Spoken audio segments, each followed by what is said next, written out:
Over the past month, tensions have been heating up between the Democratic and Republican parties, especially since the likes of Representative Maxine Waters have been urging their far-left supporters to accost Trump administration officials as well as high-profile Republicans, people such as Press Secretary Sarah Huckabee Sanders, former Environmental Protection Agency Scott Pruitt, and Secretary of the Department of Homeland Security Kirstjen Nielsen have all been accosted in public places. Now to add to the list is Senate Majority Leader Mitch McConnell. What he recently went through at a restaurant in Kentucky shows you exactly how far the left has and will go to. Downtrend reported.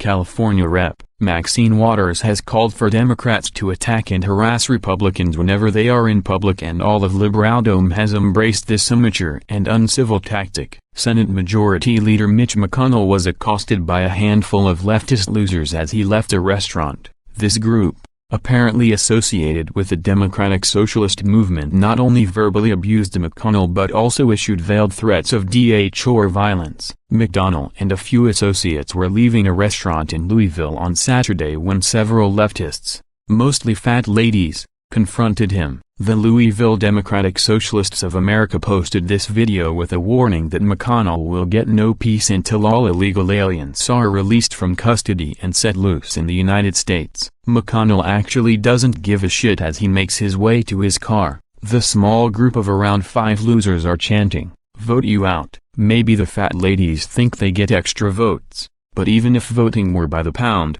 this insignificant group of people hardly represents a revolution to unseat McConnell. As the group follows McConnell, one of them calls him Turtlehead. I think this insult came from the lanky older dork, who is really trying to get up in McConnell's face. One of the female agitators asks, "What are you doing to get the babies back?" in reference to the discontinued policy of separating criminal illegal aliens from their children when apprehended sneaking into the country. The silliness of this incivility actually gets dark when one of the male socialists starts yelling, "We know where you live," over and over. This is a very clear threat of violence and/or death.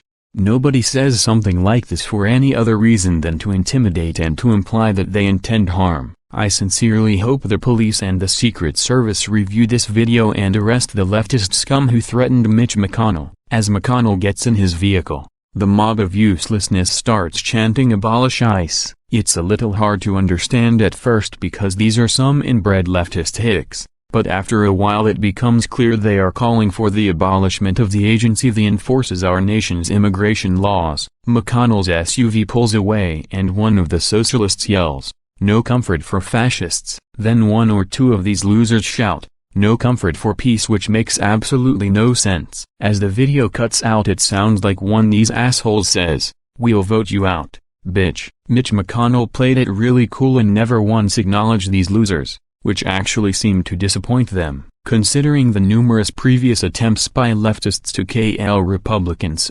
I think McConnell and every GOP member of Congress is going to have to start traveling with armed security. Thanks, dickheads. I was going to say that conservatives should go to these socialists' places of employment and harass them so they know what it feels like, but we all know none of them actually have jobs. However, this is not the first time something like this has occurred.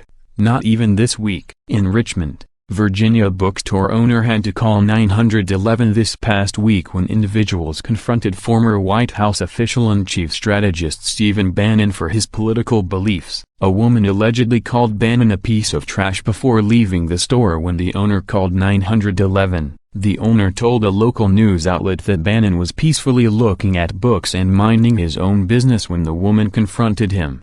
When he confronted the woman, he told her if she did not stop he would call the police. She refused, and he left to make the call. But when he came back she had already left. Shortly thereafter the police confirmed the 911 call was placed, but they also said the call was cancelled before officers responded. This type of behavior is exactly what is wrong with our country. Bookstores are about books that are based on ideas often contrary to each other. Freedom of thought, freedom of religion, and freedom of speech are ingrained in the fabric of our society. The liberal left and the radicalized left have forgotten what this country is all about. while simultaneously fighting against what they feel is so bad they have become the very thing they hate. Share if you agree that elected officials should be able to eat in peace. Share if you believe that what the far left is doing to public servants in public places is wrong. Share if you think that the far left and their cronies in Congress and the Senate are taking things too far. Share if you agree that what happened to Mitch McConnell was wrong.